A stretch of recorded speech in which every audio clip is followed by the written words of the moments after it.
सभी को नमस्कार दोस्तों। आज हम देखने वाले हैं ज्योग्राफी में लेसन नंबर 8। ठीक है, इससे पहले हम 7 लेसन ज्योग्राफी मेंस के कवर कर चुके हैं और ये लेसन आपके सभी एग्जामों में काम आने वाले हैं। तो आज हम पढ़ने वाले हैं जो हमारा विंड सिस्टम है, वायुमंडलीय दाब की जो पेटियां हैं उनको हम देखने वाले हैं। तो इसके अलावा जैसे आप लोगों की डिमांड थी कि साइंस और टेक की आपको प्री और मेंस की एक कंटेंट आपको मिल जाए, तो ये हमने अपलोड कर दिया है। कहाँ पे अपलोड कर दिया है? आप हमारी वेबसाइट पे विजिट करना, यहाँ पे वेबसाइट का नाम भी दिया गया है, तो आप यहाँ से इनको डाउनलोड करके आराम से पढ़ सकते हो। ये ई बुक के रूप में, पीडीएफ के रूप में आराम से आप रंगीन पीडीएफ बनाई गई है, बहुत ही शानदार तरीके से इनको आप देख सकते हो। ठीक है, बहुत सारे बच्चे बोल रहे थे कि हमें किताब चाहिए, तो किताब लाने में भी महीना 2 महीना लग सकता है। ठीक है, टाइम लगेगा, इसलिए जिनको पढ़ना हो, अभी अपना सिलेबस कवर करना हो साइंस और टेक का प्री और मेंस का, तो आराम से ये पीडीएफ डाउनलोड कीजिए और पढ़िए। और साथ में जो हमारी प्रिंट वाली बुक है उनके लिए आप यहाँ इस वेबसाइट पर विजिट करना। तो मैं अच्छा कंटेंट, आप जानते हो, समय समय के साथ आपके साथ शेयर करता रहता हूँ, तो आप ऐसे ही जुड़े रहना। और लेसन बनाने में टाइम इसीलिए लगता है कि आपके लिए अच्छा कंटेंट भी साथ में बनाना पड़ता है। जैसे अभी ऐसे राइटिंग का लास्ट मतलब चल रहा है, आप लोगों की डिमांड है कि ऐसे राइटिंग की किताब आए, उसमें लगभग 50 ऐसे मैंने लिख दिए हैं। ठीक है, उनका लास्ट बस चल रहा है, प्रूफ रीडिंग चल रही है थोड़ा, और उसमें अच्छा कंटेंट, एग्जाम्पल, डाटा वगैरह उसमें शामिल कर रहा हूँ। ठीक है, जल्दी किताब उसको भी लॉन्च करेंगे, और इसीलिए वीडियो में थोड़ा टाइम लगता है। अच्छी अच्छी वीडियो समय पर आते रहते हैं। तो आज का जो टॉपिक हमारा कौन सा है? वायुमंडलीय परिसंचरण और मौसम प्रणालियाँ। ये वेरी वेरी मोस्ट है। यहाँ से हर साल क्या होगा, आपकी मेंस के एग्जाम में या प्री के एग्जाम में क्वेश्चन पूछे जाने हैं, तो इनको थोड़ा ध्यान से पढ़ना। जैसे क्वेश्चन जो कई बार हम देखते हैं, चक्रवात के क्वेश्चन आते हैं, या जो वायुमंडल एयर मास जो आता है, या जेट सिस्टम के क्वेश्चन है, या विंड सिस्टम के जो क्वेश्चन है, वो इस टॉपिक में हम कवर करने वाले हैं। चक्रवात के जो टॉपिक है अगले लेसन में होंगे, ये लेसन बहुत बड़ा हो जाएगा वैसे भी, तो जो साइक्लोन वगैरह है इनके जो क्वेश्चन है नेक्स्ट टॉपिक में हम कवर करेंगे। लेकिन विंड सिस्टम और जो प्रेशर बेल्ट है उनको समझना बहुत ज़रूरी है, क्योंकि ये बेसिक समझ के ही आप साइक्लोन, अलिनो, लालिनो, इन सब चीज़ों को आप समझ सकते हो। तो सबसे पहले क्या है वायुमंडलीय दाब। तो वायुमंडलीय दाब क्या होता है, इसको बहुत ही सामान्य भाषा में यदि समझें तो हम जानते हैं कि जैसे हमारी पृथ्वी है, इसके चारों ओर एक वायुमंडल है, और वो वायुमंडल का बाहर होता है एक तरह से आप कह सकते हो, क्योंकि ये भी एक गुरुत्वाकर्षण जो अपना बल होता है, गुरुत्वाकर्षण जो बल होता है उसके अंदर बंधा होता है। तो हम देखते हैं कि पृथ्वी के नज़दीक, जहाँ पर हम रहते हैं, धरातल स्थल के नज़दीक क्या होता है, वायु सघन होती है। ठीक, सघन होती है, क्यों होती है? गुरुत्वाकर्षण के कारण सघन होती है। तो आप इसको वायुमंडलीय दाब को ऐसे समझ सकते हो कि जैसे सामान्य परिभाषा तो इसकी ये है कि जो सागर तल है उस पर जो वायुमंडल है अपना क्या डालता है, भार डालता है, दाब डालता है। ठीक है, उसी को हम क्या कहते हैं, वायुमंडलीय दाब कहते हैं। बहुत ही सामान्य समझना। जैसे इसको कैसे सागर तल पर हम औसत जो वायुमंडलीय दाब मापते हैं वो कितना है, 1013.2 मिलीबार होता है, औसत रूप से ये होता है। लेकिन सामान्य वायुमंडलीय दाब अपनी एक सामान्य परिभाषा में आप समझ लेना कि वायुमंडल या वायु किस प्रकार भार या दबाव डालता है, दाब डालता है, उसी को हम क्या कहते हैं, वायुमंडलीय दाब कहते हैं। और इसका एक सामान्य घटना भी कि जैसे जैसे हम ऊपर की ओर जाते हैं, हमने पहले भी देखा था जब हम सौमंडल, समता मंडल पढ़ रहे थे, कि वायुदाब ऊंचाई के साथ घटता है। क्यों घटता है? ये सही बात है। जैसे वायुमंडल में जितने भी भारी पार्टिकल होंगे, भारी गैसें होंगी, वो क्या होगी, स्थल के नज़दीक होगी, क्योंकि गुरुत्वाकर्षण बल उनको अपनी ओर खींचता है, पृथ्वी के नज़दीक रखता है उनको। इसलिए जैसे जैसे हम ऊंचाई की ओर बढ़ेंगे वायुदाब ऊंचाई के साथ घटता है। और ऊंचाई पर वायुदाब भिन्न भिन्न स्थानों पे हम जानते हैं अलग अलग भी हो सकता है। और अक्सर आपने सुना होगा जैसे जो हाई प्रेशर बेल्ट होता है, उच्च दाब क्षेत्र से निम्न दाब क्षेत्र की ओर, लो प्रेशर की ओर क्या होता है, हवाएं चलती हैं, पवन चलते हैं, जितने भी साइक्लोन होते हैं सब ऐसी ही घटना करती है। तो ये बात हमेशा ध्यान रखना कि पवने, विंड जो है कैसे मूव करती है, ये हाई प्रेशर एरिया से लो प्रेशर एरिया की ओर इनका मूवमेंट देखा जाता है। तो एक सामान्य क्या है, वायुमंडलीय दाब है, जिसको आपको समझना चाहिए। ठीक है, आगे बढ़ते हैं। तो हमने देखा कई बार कि जो हमारी पवनें हैं कैसे गति करती है, इनका वेग कैसे होता है, कौन कौन से फोर्स इन पे काम करते हैं, तो ये भी बहुत जानना बहुत ज़रूरी होता है। जैसे पवन क्या होता है, आप कह सकते हो कि दो अक्षांशों के मध्य, या आप कह सकते हो पवन क्या है, एक अक्षांश के बजाय हम ऐसा कह सकते हैं कि एक तरह से वायु का जो क्षैतिज मूवमेंट होता है, क्षैतिज है ना, धरातल पर जो एक तरह से आप कह सकते हो जो मतलब हॉरिजेंटल आप कह सकते हो जो मूवमेंट होता है, उसको हम क्या कहते हैं, पवन कहते हैं। ठीक है, पवन किसको बोलेंगे, जो क्षैतिज गति होगी वायु की, उसको हम पवन कहेंगे। जैसे हम अभी स्थल पे बैठे हैं और जो आपको महसूस हो रही है ना हवा, उसको हम पवन कहते हैं। ठीक है, तो ये क्यों होता है, ये वायुमंडल में दाब के कारण होता है। कभी कभी आपने देखा ना, वायु बहुत शांत है, हवा चल नहीं रही, पेड़ पौधे की पत्तियां हिल नहीं रही है ना, तो इसका मतलब कहीं ना कहीं ये होता है कि जो वायुमंडलीय दाब होता है वो मतलब लगभग समान होता है। और जैसे ही वायु दाब में अंतर आता है, क्या होता है, पवन चलने लगती है। और कभी कभी यदि वायुदाब बहुत तेज़ी से घटता है, जैसे एग्जाम्पल के 2 पॉइंट है, ये 2 पॉइंट है, यहाँ पे मतलब हाई प्रेशर है, यहाँ लो प्रेशर है। तो यदि यहाँ तेज़ी से लो प्रेशर होता है किसी किन्हीं घटनाओं की वजह से, वायुमंडलीय घटनाओं की वजह से, तो तुरंत क्या होगा, जो हाई प्रेशर होगा, हाई प्रेशर से लो प्रेशर की ओर हवाएं चलने लग जाएगी वहाँ तेज़ गति से। इसका मतलब क्या हुआ, वायुमंडल, ये जो दाब है, आप कह सकते हो जो प्रेशर बेल्ट है, इनकी वजह से ये सारा सिस्टम काम करता रहता है। तो ये बेसिक अंडरस्टैंडिंग है, ठीक है। और जैसे इस टॉपिक में क्या है, मैं आपको बताऊंगा कि किस तरह के क्वेश्चन बनेंगे। जैसे जैसे हम आगे बढ़ेंगे, मैं आपको एक प्रैक्टिकल आइडिया दूंगा कि हाँ इस टाइप के क्वेश्चन आएंगे, आपको एग्जाम में कैसे लिखना है। विशेषकर जैसे इसमें से जो क्वेश्चन बनने की अब आने वाले वक्त में संभावना बनती है, वो बनती है जैसे अपनी जो लोकल विंड्स होती हैं, जैसे हमारे देश में लू चलती है, कई विदेशों में बहुत सारी ऐसी लोकल विंड है जिनका नाम हम देखने वाले हैं। क्वेश्चन कैसे बनेगा कि जो लोकल विंड है ना, इनका पॉजिटिव और नेगेटिव इम्पैक्ट बताना आपको, है ना। और वहाँ पे आपके पास एक वर्ल्ड का मैप होना चाहिए, एक प्रैक्टिकल एग्जाम्पल होना चाहिए, वो आगे लेकर हम इनको देखने वाले हैं। तो ये बात सही है कि पवनों की दिशा और वेग को बहुत सारे कारक प्रभावित करते हैं। इनमें एक सबसे बड़ा कारक क्या है, दाब प्रवणता, ठीक है, दाब, प्रेशर ग्रेडियंट फोर्स। ये क्या होता है, आप ये कह सकते हो कि दो स्थानों के बीच में दाब का अंतर, ठीक है। जैसे ये 2 स्थान है, विशेषकर ये क्या होता है, अक्षांशों के सारे काम करता है। जैसे 2 अक्षांश है मान लो, ठीक है, इन 2 अक्षांशों के मध्य दाब का कितना अंतर है। बहुत ही सिंपल है कि 2 क्षेत्र है, 2 अक्षांश ऐसे कह सकते हो, इन 2 के मध्य क्या है कि दाब का कितना अंतर है, इसको बोलते हैं दाब प्रवणता बल। और दाब प्रवणता बल ही डिसाइड करता है कि हवाओं को मूवमेंट क्या होगा, गति क्या होगी, उनकी स्पीड क्या होगी, ये सब डिसाइड करेगा कौन, दाब प्रवणता बल। इसके अलावा घर्षण बल भी होता है। हम जानते हैं कि पृथ्वी के नज़दीक, स्थल के नज़दीक बहुत सारे हमारे जैसे पर्वत पठार मैदान होते हैं, पेड़ पौधे होते हैं। तो जब भी विंड चलती है तो क्या होगा, उन पर घर्षण लगेगा, तो उनकी स्पीड कम हो जाएगी। तो हवाओं की गति वगैरह इनको डिसाइड करता है घर्षण बल। लेकिन जैसे जैसे हम ऊपर की ओर जाते हैं, घर्षण बल बहुत कम होने लगता है, तो हवाओं की जो स्पीड है वो भी ज़्यादा होने लगती है। इसके अलावा एक बल होता है कोरियोलिस बल, जो है सबसे इंपॉर्टेंट है।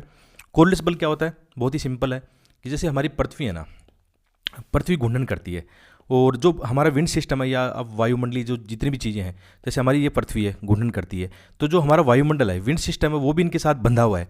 तो कभी कभी क्या होता है, जैसे एक रास्ता है, ऐसा रास्ता, जैसे एक रास्ता, एक मोड़ आई है उस पर, ना, तो आप जैसे बाइक लेके जाते हो, बाइक की स्पीड तेज़ होती है, आपने स्पीड यदि मोड़ में कम नहीं की तो आपकी बाइक कहाँ चली जाएगी, एकदम रास्ते को छोड़ के चली जाएगी। लेकिन आपको लगता है कि नहीं, रास्ता तो इस तरफ था, तो फिर आप फोर्स लगा के उसको मतलब स्पीड कम करके उसको मोड़ने की कोशिश करते हो। इसी तरह क्या होता है, जितनी भी हमारे वायुमंडलीय परिसंचरण इकाइयाँ हैं, विंड है, वो भी पृथ्वी के साथ मतलब घूर्णन करती है, पृथ्वी की स्पीड के साथ साथ घूर्णन करती है।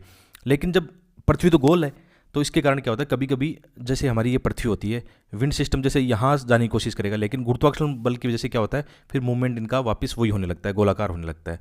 तो कोरियोलिस बल क्या है, आप ऐसा सिंपल भाषा में इसको समझना चाहो तो ये पृथ्वी के घूर्णन के कारण पैदा होने वाला एक ऐसा फोर्स है जो हमारे पवन है, विंड सिस्टम है, आप जेट स्ट्रीम से लेकर जितनी भी चीज़ें हैं उन पर ये फोर्स लगता है। और इनके कारण एक आपने फेरल का नियम देखा होगा, एनसीईआरटी में अक्सर हम पढ़ते हैं, बहुत ही सिंपल मूवमेंट है कि उसमें क्या होता है, उत्तरी गोलार्ध में जैसे ये 0 डिग्री अक्षांश है, ठीक है, नॉर्थ है और साउथ है, तो उत्तरी गोलार्ध में जैसे जो हवाएं होती हैं वो कहाँ मुड़ेगी, दाईं ओर मुड़ेगी। जैसे एग्जाम्पल के लिए हम मानते हैं कि जैसे आपने ये देखा होगा, दक्षिणी पूर्वी जो मानसून आता है हमारे पास, जो दक्षिणी पूर्वी जो पवनें आती है, जैसे ही इक्वेटर को पार करेगी, उनका मूवमेंट किस तरफ होता है, दक्षिण पश्चिम। यानी इनका ये इधर क्यों हुआ, विंड सिस्टम तो दक्षिण पूर्व से आ रही थी, लेकिन जैसे भारत के अंदर दक्षिण पश्चिम मानसून आता है इधर से, है ना। क्यों आता है ऐसा, क्योंकि 0 डिग्री को पार करते इन पे फोर्स कौन सा लगा, कोरियोलिस फोर्स लगा, और इनकी दिशा किस तरफ हो गई, दाहिनी ओर हो गई। तो ये बहुत ही सिंपल नियम है जो आगे भी हम देखने वाले हैं, एक बेसिक चीज़ें हैं। और मेरा तो ये मानना है दोस्तों ना, जब मैं ये लेसन आपके लिए बनाता हूँ तो काफ़ी अध्ययन करता हूँ, विशेषकर जो हमारे प्रीलिम्स के क्वेश्चन पेपर है, मेंस के क्वेश्चन पेपर है। और मैंने एक चीज़ नोटिस की इनमें, जो एस्पिरेंट बार बार अपनी जो बेसिक बुक है, एनसीईआरटी किताबें हैं, इनको पढ़ते हैं, बार बार पढ़ते हैं इनको, बार बार मतलब कहने का मतलब 5-10 बार पढ़ लेते हैं, तो उनके एक बेसिक इतना मजबूत हो जाता है। साथ में वो जैसे डेली न्यूज़पेपर पढ़ते हैं या करंट अफेयर पढ़ते हैं, तो उनके अंदर जो भी चीज़ें आती है, जैसे ज्योग्राफी के भी करंट में जो भी चीज़ें चल रही है वो उनके साथ ऐड कर लेता है, तो आपका लगभग सिलेबस खत्म हो जाता है। अब जो बच्चे ये गलती करते हैं कि इस समय क्या करते हैं कि वो बेसिक चीज़ें पढ़ते नहीं है, सीधे क्या करते हैं, मोटी मोटी किताबों के पीछे भागते हैं, तो उनका एक बेसिक जो बनना चाहिए था, एक बेसिक स्टडी उनकी अच्छी होनी चाहिए थी, वो नहीं हो पाती है। जब मैं खुद इतना आपको बार बार ये चीज़ें पढ़ाता हूँ, खुद मेंस में अच्छे मार्क्स लेके आया हूँ, यही चीज़ें पढ़ता हूँ, तो मेरे हिसाब से टॉपर्स भी ऐसा कहते हैं। तो थोड़ा सा आप प्रैक्टिकल आइडिया पे काम करना अपने, और ये चीज़ें आप देखना, क्वेश्चन बाहर है ही नहीं, लगभग क्वेश्चन वहीं से हैं। हाँ, क्वेश्चन बाहर कहाँ से हैं, करंट अफेयर के आते हैं, मतलब यूपीएससी मेंस का नेचर, एग्जाम का नेचर कैसा है, वहाँ पे केवल स्टैटिक नहीं पूछा जाता है, आपको थोड़ा करंट पे भी नज़र दौड़ानी होगी। जैसे हम अभी विंड सिस्टम पढ़ रहे हैं, तो इस साल आपने देखा बहुत सारी ऐसी लोकल विंड हो सकती है। जैसे कई बार आपने देखा ना कि जो साइबेरिया है या पोलर रीजन है, वहाँ से पोलर वोर्टिक्स चलते हैं, जो ध्रुवीय आप बर्फीले चक्रवात की बात कर सकते हो, वो उत्तरी अमेरिका, कनाडा, आप देखना यूएस को कितना प्रभावित करते हैं। तो ऐसे क्वेश्चन क्या होते हैं, करंट अफेयर में चर्चा में रहते हैं। या कोई साइक्लोन है, अभी साइक्लोन ने किसी क्षेत्र को प्रभावित किया है, या किसी ने मतलब जो अर्थक्वेक आया है कहीं ना कहीं, तो स्टैटिक आपका मजबूत होगा एनसीईआरटी किताबों से। करंट अफेयर इसमें ऐड कर लिया तो आपका लगभग काम बन गया है। ये मैं कहना चाहता हूँ, प्रैक्टिकल आइडिया आपके साथ शेयर करना चाहता हूँ। तो हम पढ़ रहे थे विंड सिस्टम। तो पवनों की दिशा और वेग को कौन डिसाइड करेगा, इसमें 3 कारक हमने देखे। एक तो दाब प्रवणता बल, प्रेशर ग्रेडिएंट फोर्स, मतलब ये क्या हो गया, आप ऐसा कह सकते हो सामान्य भाषा में, 2 स्थानों के बीच में दाब का अंतर। यानी एक जगह हाई प्रेशर है, एक जगह लो प्रेशर है, तो हाई प्रेशर से लो प्रेशर की ओर विंड चलने लग जाएगी। ठीक है, ऐसा ही चक्रवातों में काम करता है। जैसे चक्रवात में क्या होता है, लो प्रेशर मध्य में होता है और उसके चारों ओर हाई प्रेशर बेल्ट बन गया, तो अचानक चारों ओर से हवाएं इसको लो प्रेशर को बढ़ने आ जाएगी, तो साइक्लोन क्रिएट हो जाएगा वहाँ पे। ठीक है, अब ये हवाएं कहाँ जाएगी, तो ये ऊपर की ओर खड़ी हो जाएगी ना, तो ऐसे करके चक्रवात वहाँ पे बनने लगता है। ठीक है, ये जैसे विशेषकर जो ट्रॉपिकल साइक्लोन होते हैं उनमें ऐसी घटनाएं घटती हैं। इसके अलावा कौन सा होता है, कोरलिस फोर्स, हमने क्या देखा, पृथ्वी के घूर्णन के कारण ऐसा होता है। ठीक है, एक घर्षण बल हो गया, और इसके अलावा गुरुत्वाकर्षण बल भी होता है। गुरुत्वाकर्षण बल क्या करता है, इनको बांधे रखता है। जितने भी विंड होती है, वायुमंडलीय जो हमारी वायु राशियाँ होती हैं, जेट स्ट्रीम होती है, इन सबको बांधे रखता है। ठीक है, आपने देखा हो ना, सोप सीमा तक ये सब कुछ ये रहता है, बाद में समता मंडल में ऐसा नहीं होता है। तो ये चीज़ें हैं, बहुत ही सिंपल प्रैक्टिकल चीज़ें हैं। कुछ चीज़ें नहीं समझ में आए तो आप है ना गूगल कर लेना, यूट्यूब पे देख लेना, या आप कमेंट करना, मैं कोशिश करूँगा और चीज़ें समझाने की आपको, है ना। बहुत ही बेसिक चीज़ें हैं। आगे बढ़ते हैं। अब है वायुदाब पेटियाँ, ये कैसे बनती है, जो एयर प्रेशर जो बेल्ट होते हैं वो कैसे बनते हैं, एक तो ये देखने वाले हैं। एयर प्रेशर बेल्ट आपने समझ लिया तो विंड सिस्टम आपका आराम से समझ में आएगा, क्योंकि एयर प्रेशर जो वायुदाब पेटियाँ होती है वही हमारे जो वायुमंडल का जो परिसंचरण है। ठीक है, इसके अलावा जो पवने हैं उनकी गति को डिसाइड करती है, उनकी दिशा को डिसाइड करती है। साथ में इसमें और भी प्रैक्टिकल चीज़ें हैं, वो भी हम देखने वाले हैं। ठीक है, अब वायुमंडलीय दाब की जो पेटियां भी एक डायग्राम पर देखने वाले हैं, आराम से आपको समझ में आएगा। तो वायुमंडलीय दाब पेटियों को निर्धारण का प्रमुख आधार क्या है, ये विशेषकर आप ऐसा कह सकते हो, इनके 2 बेसिक आधार है। एक तो टेम्परेचर है, दूसरा पृथ्वी की गति, यानी डायनेमिक जो चीज़ें होती है, गति के कारक होते हैं। आप ये कह सकते हो प्रेशर बेल्ट को 2 कारक डिसाइड करते हैं। कौन कौन से, एक तो आपका हो गया टेम्परेचर, ठीक है, एक होगी पृथ्वी की गति, पृथ्वी का घूर्णन करना, इसको हम कह सकते हैं गति के कारण। तो जितने भी प्रेशर बेल्ट बनेंगे 2 कारणों से बनेंगे, एक तापमान के कारण, एक होता है डायनेमिक गति के कारण, घूर्णन के कारण, ऐसा होता है। ठीक है, तो पूरी पृथ्वी पर जितनी भी पेटियां उनको हम 7 भागों में बांटते हैं। ये 7 पेटियां होती हैं, 7 प्रेशर बेल्ट होते हैं। ठीक है, अभी मैप पे देख लेते हैं 7 प्रेशर बेल्ट कौन से होते हैं। इन 7 प्रेशर बेल्ट की वजह से कौन कौन सी जो विंड सिस्टम है वो क्रिएट होता है। आपने देखा हो ना, ट्रेड विंड बनती है, आपने कभी पछुआ का नाम सुना होगा, आपने पूर्वा का नाम सुना होगा। ये सभी कैसे बनती है, इन प्रेशर बेल्ट की वजह से ही क्रिएट होती है। ठीक है, और यदि आपने प्रेशर बेल्ट समझ लिया, आपने विंड सिस्टम समझ लिया, तो विश्व की जलवायु के बारे में यदि कोई क्वेश्चन कभी आया तो इसको इजीली आप हैंडल कर सकते हो। उसको भी बेसिक आपको मैं थोड़ा सा भी समझा दूंगा। तो बहुत ही प्रैक्टिकल है। हालांकि जलवायु विज्ञान में ये चैप्टर बहुत सबसे टफ माने जाते हैं, लेकिन हम बहुत ही प्रैक्टिकल आम भाषा में सीखेंगे जिसको आप समझ पाओ यहाँ से, है ना।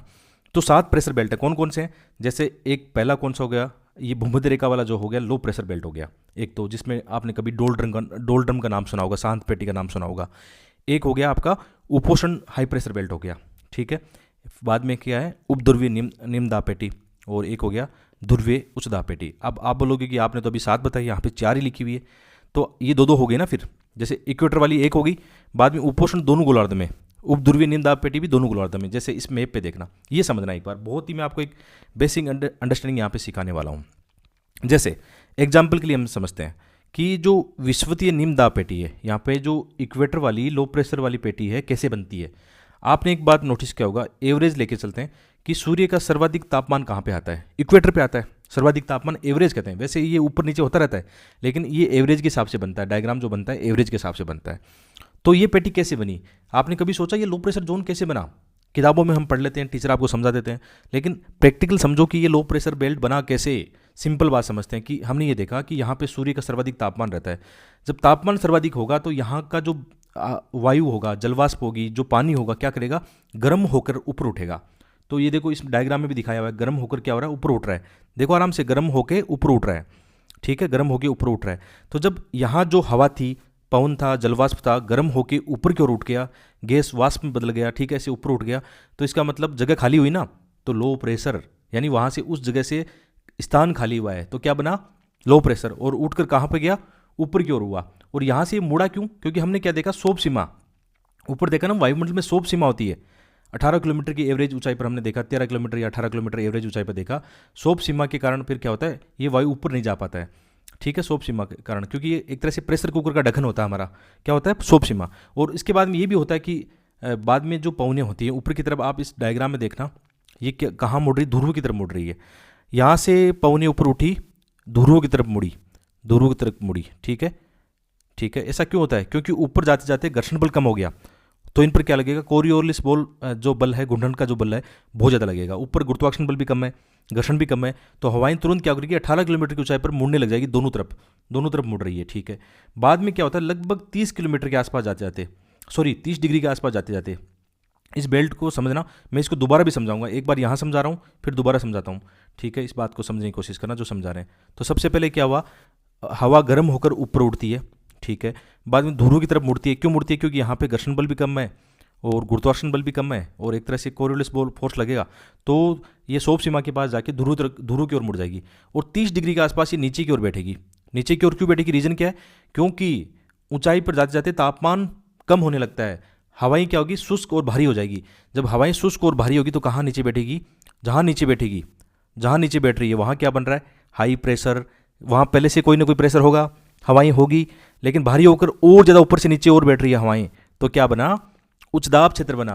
यहाँ पे निम्न दाब क्यों बना, क्योंकि यहाँ से तो हवाएं गर्म होकर ऊपर उठ रही है, फिर ध्रुव की तरफ मुड़ती है, दोनों तरफ क्यों मुड़ती है, जो काम करता है, फोर्स काम करता है, ठीक है। बाद में 30 डिग्री के आसपास ये नीचे क्यों बैठती है, ये इधर भी जा सकती थी, लेकिन नीचे क्यों बैठती है, इसमें भी वो फोर्स लगते हैं, आपके कोरियोलिस फोर्स लगता है, साथ में हवाएं बहुत ज़्यादा ठंडी हो गई, टेम्परेचर बहुत कम हो गया, भारी हो गई, आगे नहीं जा सकती, तो क्या करेगी, नीचे बैठेगी, किस बेल्ट में, हाई प्रेशर बेल्ट में। तो यहाँ कौन सा बना, हाई प्रेशर जोन बना, हाई प्रेशर जोन बना। ये हमने सीखा नहीं कैसे बन रहे हैं, ये ऐसी किताबों में नहीं लिखा है, समझना इस बात को, ठीक है। लो प्रेशर, हवाई मुड़ी, हाई प्रेशर बना, हाई प्रेशर बना, ठीक है। और अब हमारा पवन का सिद्धांत क्या करता है कि पवन कैसे चलती है। अभी तक हमने पवन की बात नहीं की, ये था वायुमंडलीय परिसंचरण, आप कह सकते हो संवहनी धाराएं, ये थी, है ना। और सर्वाधिक वर्षा कहाँ होती है, इसी बेल्ट में इसलिए होती है क्योंकि यहाँ से जो जल ऊपर उठता है, इस समय संघनन की क्रिया होती है, और इस बेल्ट में आप कह सकते हो 0 से 10 के बीच में सर्वाधिक वर्षा होती है, इक्वेटर वाले जोन में सर्वाधिक वर्षा होती है, ठीक है, क्योंकि यहाँ बादल बनते हैं, संवहन धाराएं बनती है, ऊपर उठती है, शुष्क हवाएं फिर क्या करती है, नीचे बैठती है। अब देखो आपने एक चीज़ नोटिस की ना, यहाँ बना कौन सा, हाई प्रेशर बेल्ट। तो हाई प्रेशर बेल्ट में आपने देखा होगा विश्व के अधिकांश मरुस्थल, जो ट्रॉपिकल वाले मरुस्थल है, किस भाग में, एक तो महाद्वीपों के पश्चिमी पार्ट में, ऐसा क्वेश्चन पहले आ चुका है, दोबारा भी आ सकता है कि अधिकांश जो ट्रॉपिकल जो डेजर्ट है वो हाई प्रेशर बेल्ट में क्यों है। तो आप ये बताओगे कि जो निम्न दाब जो क्षेत्र है वहाँ से हवाएं उठकर जब ऊपर उठती है तो लगभग वर्षा तो कहाँ हो जाती है, इक्वेटर वाले बेल्ट में हो जाती है। अब बाद में क्या होती है, वो भारी और शुष्क हवाएं कहाँ बैठती है, उपोष्ण बेल्ट में बैठती है। तो इसका मतलब इस बेल्ट में बादल बनेंगे नहीं, बादल कहाँ से बनेंगे, पानी तो यहाँ खाली कर दिया उन्होंने। और प्लस क्या है, हाई प्रेशर बेल्ट है यहाँ पे। हाई प्रेशर बेल्ट कैसे बना, शुष्क हवाओं के नीचे बैठने से बना, ठीक है। तो ये यहाँ पर बादल रहित होते हैं, यहाँ तापमान भी सर्वाधिक होता है, इसलिए सर्वाधिक मरुस्थल कहाँ पे होते हैं, यहाँ पे होते हैं, ठीक है। और पश्चिम भाग में क्यों होते हैं उसका भी एग्जाम्पल हम देखेंगे, अभी आगे मैप में देखेंगे पश्चिमी भाग में क्यों होते हैं, ठीक है। तो अब क्या हुआ, अब हमें विंड बनानी है। अब देखो ये हाई वायुदाब क्षेत्र है, उच्च दाब वायुदाब क्षेत्र है, ये क्या है, यहाँ पे निम्न वायुदाब क्षेत्र है। तो उच्च दाब से जब क्षैतिज चलती है, वायु चलती है, उसको क्या बोलते हैं, पवन बोलते हैं, ठीक है। तो पहली पवन, आप इस चीज़ को समझने की कोशिश करना, कैसी बनी पहली पवन, देखना थोड़ा सा, एक बार इसको क्लीन कर लेते हैं, देखते हैं, फिर समझने की कोशिश करते हैं, और बहुत ही इजी वे में समझेंगे। एक बार मैं फिर दोबारा से डायग्राम बना के भी आपको समझाऊंगा, पूरा रिवीजन कराऊंगा इसका, क्योंकि ये सबसे टफ टॉपिक है। इजी एक बार समझ में आ गया तो आपका काम बन जाएगा। तो जैसे हमने ये देखा कि हवाई यहाँ पर उठी हुई और दोनों तरफ ध्रुव की तरफ गई, नीचे बैठी भारी होकर, ठीक, शुष्क हवाएं हैं, तो बना हाई प्रेशर। और जब उच्च दाब से धरती के स्थल भाग में क्षैतिज जब वायु क्या करती है, उच्च दाब से निम्न दाब की ओर चलती है, ठीक है, तो उसको बोलते हैं पवन। ये तो कौन सी पवन बनी, उत्तरी पूर्वी व्यापारिक पवन। वैसे ये व्यापारिक पवन बन रही है, ट्रेड जो विंड है बन रही है, लेकिन इसको उत्तरी पूर्वी नाम क्यों दिया, क्योंकि हमने क्या देखा, कोरियोलिस फोर्स के कारण क्या होते हैं, हवाएं दाहिनी ओर मुड़ने की कोशिश करती है, इसलिए इनकी दिशा कैसे होती है, ऐसे उत्तर पूर्व से आती है। इसी तरह से क्या होगा, इस उच्च दाब क्षेत्र से विंड ऐसे चलेगी निम्न दाब क्षेत्र की ओर, ठीक है, हाई प्रेशर बेल्ट से निम्न जो प्रेशर बेल्ट है उसकी ओर क्या होगा, हवाएं चलेगी। तो ये दक्षिण पूर्वी व्यापारिक पवनें होती हैं जो भारत में दक्षिण पश्चिम मानसून लेकर आती है। ठीक है, जैसे इसको समझना कि भारत में दक्षिण पश्चिम मानसून कैसा आता है। नॉर्मली जैसे ये इक्वेटर, भारत की लोकेशन हम यहाँ मान के चलते हैं कि भारत यहाँ पे है। ठीक है, भारत यहाँ पे इसकी लोकेशन मानते हैं। ठीक है, एग्जैक्ट नहीं होगा लेकिन एग्जाम्पल लेते हैं कि यहाँ पे भारत है। तो यहाँ से क्या होता है, हर साल क्या होता है, दक्षिण पूर्वी व्यापारिक पवनें आती है। ठीक है, क्योंकि निम्न दाब क्षेत्र इस समय क्या होता है, भारत ये जो निम्न दाब क्षेत्र है जिसको हम ITCZ बोलते हैं, ये लगभग क्या होता है, जून के महीने में ये शिफ्ट होता रहता है। तो जून के महीने में भारत की जो मुख्य भूमि है वहाँ पर शिफ्ट हो गया, कौन सा, निम्न दाब क्षेत्र यहाँ वाला। ठीक है, तो दक्षिण पूर्वी व्यापारिक पवनें क्या करेगी, जब निम्न दाब क्षेत्र को बढ़ने के लिए आएगी, जैसे इक्वेटर को पार करेगी, कोरोलिस फोर्स लगेगा तो ये कैसे, इस दिशा कैसी हो जाएगी, दक्षिण पश्चिम हो जाएगी। ठीक है, जैसे यहाँ पे आप देखना, जैसे नॉर्मली ट्रेड विंड ऐसे चलती है, लेकिन जैसे इक्वेटर को पार करेगी इनकी दिशा कैसी हो जाएगी, दक्षिण पश्चिम हो जाएगी। और भारत में दक्षिण पश्चिम मानसून आता है। बहुत सारे बच्चों की कंफ्यूज रहता है कि यार विंड तो दक्षिण पूर्वी है लेकिन ये दक्षिण पश्चिम मानसून कैसे हुआ। ये कोरोलिस फोर्स के कारण इनकी दिशा कैसे हो गई, दाहिनी ओर मुड़ गई। उत्तरी गोलार्ध में पवनें दाहिनी ओर मुड़ने लगती है, ये इसका कॉन्सेप्ट था। ठीक है, तो पहली विंड हमने कौन सी समझी, ट्रेड विंड हमने समझी। ट्रेड विंड कैसे बनी, कौन से प्रेशर बेल्ट की बने वजह से बनी, कभी ऐसा क्वेश्चन आ गया तो इस कहानी को बता देना। तो पहली हमने क्या देखा, निम्न दाब क्षेत्र कैसे बना, पहला हवाएं गर्म होकर ऊपर उड़ती है, दोनों ध्रुवों की तरफ उड़ती है, फोर्स लगते हैं और 30 डिग्री के आसपास, 25 से 30 डिग्री 35 डिग्री के आसपास जब हवाएं, जो ऊपर वायुमंडलीय प्रेशर चरण नीचे की ओर बैठेगा वहाँ पे वायुदाब एक्स्ट्रा हो जाएगा, तो उच्च दाब बना, तो उच्च दाब बन गया। तो 3 प्रेशर बेल्ट हमने समझ लिया ना, low pressure, high pressure, high pressure, 3 pressure belt हमने समझ लिए। इसके बाद क्या होता है, जैसे पवनें जब नीचे बैठती है तो एक तरफ इनकी गति इस तरफ होती है, दूसरी तरफ इनकी गति इस तरफ भी होती है। ठीक है, इस तरफ भी इनकी गति होती है। जैसे जो पछुआ बनती है ना, पछुआ ऐसे बनती है क्योंकि यहाँ पे वायुदाब जब आएगा दोनों तरफ फैलेगा। ठीक है, तो एक तरह से आप कह सकते हो विंड इस तरफ भी आ रही है ना, विंड इस तरफ भी आ रही है। अब यहाँ पे ये निम्न दाब वायुदाब कैसे बना, ये तापमान की वजह से नहीं बनता है। ठीक है, इसका कारण तापमान नहीं है, इसका कारण है कि जैसे ध्रुवों से भी पवनें आती है, यहाँ पे भी पवनें आती है, तो पवनें क्या करेगी, दोनों आपस में टकराएगी तो ये खड़ी हो जाएगी, ऊपर की तरफ खड़ी हो जाएगी, है ना। तो जब हवाएं नीचे से ऊपर की ओर जाती है, सीधा सा एक ही कॉन्सेप्ट है, क्या है, निम्न दाब क्षेत्र। लेकिन यहाँ तापमान की वजह से नहीं हुआ है, यहाँ डायनेमिक पृथ्वी गति के कारण ऐसा हुआ है। पृथ्वी की गति के कारण ऐसा हुआ है कि यहाँ से पछुआ पवन आती है, ऊपर से ध्रुवीय जो पूर्वा पवन जिसको बोलते हैं आती है, एक ठंडी होती है गर्म होती है, दोनों क्या होती है, एक तरह से ऊपर की ओर खड़ी होने लगती है। तो वहाँ पर कौन सा प्रेशर बनेगा, निम्न वायुदाब बनेगा। तो जो उपध्रुवीय निम्न वायुदाब है 60-65 डिग्री के आसपास, ये कैसे बना कि मतलब एक तरह से पृथ्वी के घूर्णन और विंड सिस्टम के कारण ऐसा बना। ठीक है, और लास्ट में एक कौन सी है, जो ध्रुवीय पवनें है, या आप कह सकते हो जो ध्रुवीय उच्च दाब क्षेत्र है, आप कह सकते हो जो पोलर वाला जो रीजन है, हाई प्रेशर वाला है। क्यों है, यहाँ टेम्परेचर बहुत कम है, इसके कारण क्या होता है, हवाएं भारी होकर नीचे बैठने लग जाएगी। तो 7 प्रेशर बेल्ट बनते हैं, 7 प्रेशर बेल्ट हमने इसमें समझे हैं डायग्राम में। ठीक है, 7 प्रेशर बेल्ट, इनको एक बार मैं एक डायग्राम बना के आपको समझाऊंगा, और जो विंड सिस्टम वो भी इसमें समझा दूंगा, तो आराम से समझ में आएगा। ठीक है, तो 7 कौन से, पहला लो प्रेशर वाला बना, फिर हाई प्रेशर बना, फिर यहाँ पे लो प्रेशर बना, और ध्रुवों पर हाई प्रेशर बना। तो 2 ध्रुवों वाले हो गए, 2 निम्न उपध्रुवीय वाले हो गए 4, और 2 हाई प्रेशर वाले हो गए 6, एक हो गया अपना 7। तो ये 7 वायुदाब की पेटियां हैं जिनकी वजह से क्या करती है, पवनें चलती हैं। और पवनों का एक रूल समझ लेना, उच्च दाब क्षेत्र से निम्न दाब क्षेत्र की ओर पवनें चलती हैं। ठीक है, जैसे इस डायग्राम में समझे, पवनों को हम समझे, जो स्थायी पवनें होती हैं जिनको हम बोलते हैं कि हमेशा चलती रहती है, तो वो पवनें कौन सी हैं, तो एक तो होगी ट्रेड विंड, है ना, जो हाई प्रेशर बेल्ट, उपोष्ण हाई प्रेशर बेल्ट से कहाँ जाती है, ये जाती है इक्वेटर वाले निम्न दाब क्षेत्र की ओर। एक होती है पछुआ, पछुआ इसका नाम क्यों है, क्योंकि पश्चिम से आती हुई प्रतीत होती है, क्योंकि इस पे क्या होता है, कोरोलिस फोर्स लगता है दाहिनी ओर, तो ये देखो ये दाहिनी ओर लगती है इसे पछुआ, यानी पश्चिम से आने वाली। एक होती है जैसे ध्रुव से जो आती है, इस पर भी दाहिनी ओर लगेगा, तो ये पूर्व से आती हुई प्रतीत होगी, जिसको बोलते हैं पूर्वा। तो 3 पवनें होगी स्थायी पवनें, कौन सी, एक तो ध्रुवीय पवन पूर्वा, एक पछुआ पश्चिमी पवन, एक होगी अपना ट्रेड विंड। 3 पवनें जो होती है स्थायी पवनें होती है जो हमेशा चलती रहती है। तो इस डायग्राम को आपने समझ लिया तो अच्छा खासा आराम से काम बन गया। नहीं समझ में आया तो आप यूट्यूब पर ऐसे एनिमेशन वाले बहुत सारे वीडियो होते हैं जिनको देखकर आराम से समझ सकते हो। और एग्जाम में ऐसा क्वेश्चन आ गया प्रेशर बेल्ट का, आराम से डायग्राम बनाना। विंड सिस्टम का भी क्वेश्चन आता है, यदि पवनों का भी क्वेश्चन आता है तो इस डायग्राम को जरूर बना के आना। बहुत ही प्यारा ये एनसीईआरटी और राजस्थान बोर्ड की जो किताबें उनसे भी मैंने अच्छे डायग्राम लिए। मुझे एनसीईआरटी के बजाय राजस्थान बोर्ड की जो किताब है बहुत प्यारी लगी, ऐसे लगी जैसे जहाँ से क्वेश्चन बनता है। तो मैं अपना जो लेसन बनाता हूँ कोशिश करता हूँ कि जो अपनी स्कूल वाली किताबें हैं ना उनसे लेसन बनाऊँ, बहुत ही सिंपल वे में उनमें समझाया होता है। तो ये चैप्टर जब मैं बना रहा था तो मैं थोड़ा रिसर्च कर रहा था, तो मुझे राजस्थान बोर्ड की किताब सामने आई, तो मैंने देखा यार क्या प्यारा चैप्टर बनाया गया वहाँ पे, इतना तो एनसीईआरटी में भी नहीं लिखा है। ठीक है, चलते हैं आगे।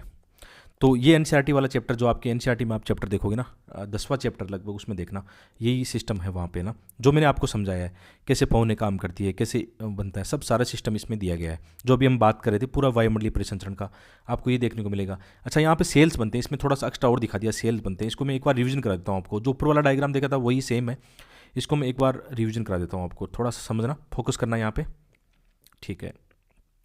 देखो, सबसे पहले क्या होता है, जो इक्वेटर वाला रीजन है, लो प्रेशर वाला जोन है, यहाँ पर क्या होती है, हवाएं गर्म होकर ऊपर उड़ती है।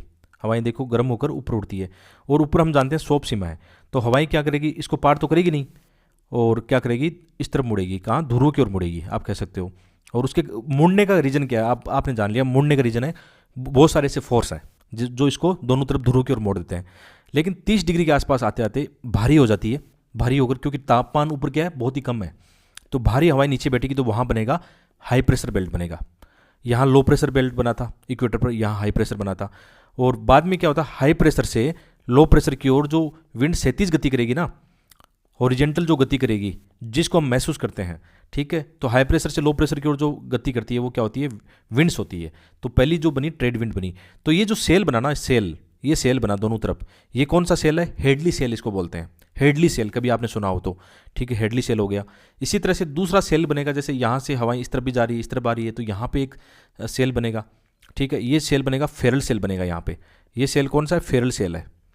ये हेडली सेल है, ये फेरल सेल है, ठीक है। और लास्ट में एक पोलर सेल बनता है, जो पूरा नहीं बनता है। उसका रीजन ये है, जैसे यहाँ पे पोलर वोर्टिक्स दे रखा है। पोलर वोर्टिक्स कई बार आपने चर्चा, आप कह सकते हो ध्रुवीय चक्रवातों को हम पोलर वोर्टिक्स कहते हैं। और पोलर वोर्टिक्स का प्रभाव कभी कभी उत्तरी अमेरिका में बहुत भयंकर होता है, वहाँ पे मतलब सब कुछ जम जाता है। कभी कभी जब पोलर वोर्टिक्स का विस्तार ज़्यादा होता है, तो आप साइबेरिया वाला रीजन है, यूरोप है, जो आप कह सकते हो कनाडा है, वहाँ पे इसका नेगेटिव इम्पैक्ट बहुत ज़्यादा आता है। तो ये आप आराम से समझना। कभी कभी ये सेल्स के बारे में यदि उन्होंने पूछा, मतलब क्योंकि आजकल क्या होता है, एक क्वेश्चन मेंस के एग्जाम में ऐसा आता है, टेक्निकल वाला आता है, तो कभी कभी हेडली सेल, जेट स्ट्रीम या फेरल सेल, इनके बारे में क्वेश्चन आ गया तो आप संभाल लेना। कभी कभी थोड़ा थोड़ा पढ़ा हुआ भी आपका क्वेश्चन हैंडल करवा देगा आपसे ना। तो ये एनसीईआरटी का चैप्टर भी पढ़ना। मेरा रिकमेंडेशन ऐसा रहता है कि आप सेल्फ स्टडी करो, मैं समझा रहा हूँ लेकिन सेल्फ स्टडी जरूर करो, बार बार उन्हीं चीज़ों को पढ़ते रहो, तो आप चीज़ों को समझने लगते हो, ठीक है। तो जैसे ये खाली जगह मैंने क्यों रखी, ताकि मैं एक बार आपका रिवीजन करा पाऊँ, है ना। जैसे हम बनाते हैं वो तो हमने ऊपर पढ़ लिया, अब मुझे एग्जाम में बनाना हो, आपको बनाना हो, तो कैसे बनाते हैं। तो सबसे पहले हम क्या करेंगे, जैसे पृथ्वी बनाएंगे, ठीक है, थोड़ा सा बढ़िया से बनाते हैं।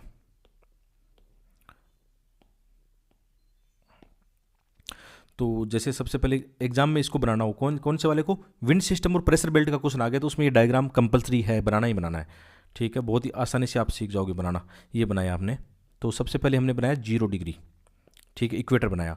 हम पहले इस पर अक्षांश देशांतर, वो अक्षांश है जो दर्शा देते हैं, 30 डिग्री, दोनों तरफ 30 डिग्री हो गया, ठीक है। फिर हो गया 60 डिग्री, ठीक है, 60 डिग्री हो गया।